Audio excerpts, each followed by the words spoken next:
একটি প্রতিষ্ঠান দিয়েছে, সেটি যেন পূর্ণ হয়, আল্লাহ তাআলা সেটি যেন কবুল করে, সকলে পড়ি আমিন। সকলে হাজির, একটি সময় এমন ছিল আমাদের ছোট সময়, এরকম নুরানি মাদ্রাসা যেখানে বিশুদ্ধ কালিমা, হাদিস, দোয়া, মাসআলা, তারপরে পবিত্র কোরআনের বিশুদ্ধ শেখানো হয়, এটি খুব একটি অভাব ছিল।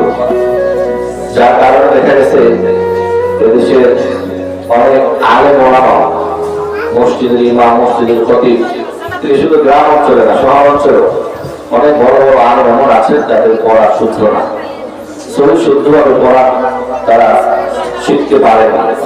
অনেক চেষ্টা থাকার পরেও এর পিছনে কারণ ছিল সেটি হচ্ছে এরকম ভালো প্রতিষ্ঠান ছিল না। এই প্রতিষ্ঠানগুলিতে মানুষেরা পড়াশোনা করতে পারে।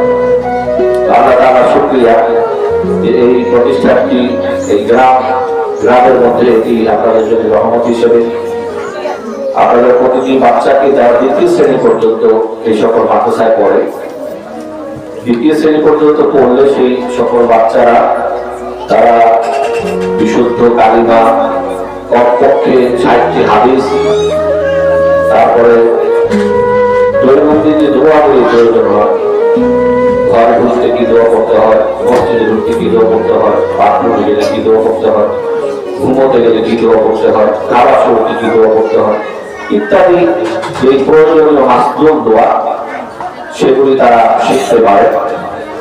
সাথে সাথে দ্বিতীয় শ্রেণী পর্যন্ত পড়লে তারা জানাজা নামাজ, একজন মানুষ মারা গেলে জানাজা কিভাবে করতে হয়, ঈদের খুতবা, ঈদের নামাজের খুতবা, বিবাহের খুতবা, জুমার নামাজের খুতবা, এগুলি মোটামুটি দ্বিতীয় শ্রেণী পর্যন্ত পড়লেই মোটামুটি আলহামদুলিল্লাহ নুরানি মাদ্রাসায় এগুলি কমপ্লিট করা।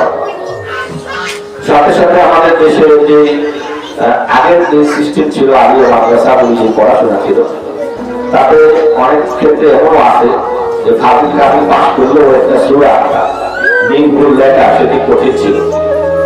আমাদের নুরানি মাদ্রাসাগুলিতে শুধু এটা না, বাংলাদেশের যেই মাদ্রাসাগুলি বিশেষ করে বোর্ডের অধীনে চলে, আপনারা জানেন আমাদের মাদ্রাসা বরিশাল বোর্ডের অধীনে প্রতিষ্ঠান চলে।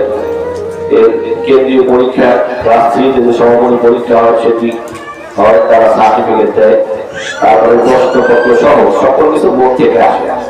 শিক্ষকরা বোর্ডের প্রশিক্ষণ তারা থাকে এবং মাঝে মাঝে বোর্ড তাদেরকে ডাকে, তাদের খোঁজ খবর নেয়, প্রতিষ্ঠানে আসে এবং প্রতিষ্ঠান তারা জয়ী করে।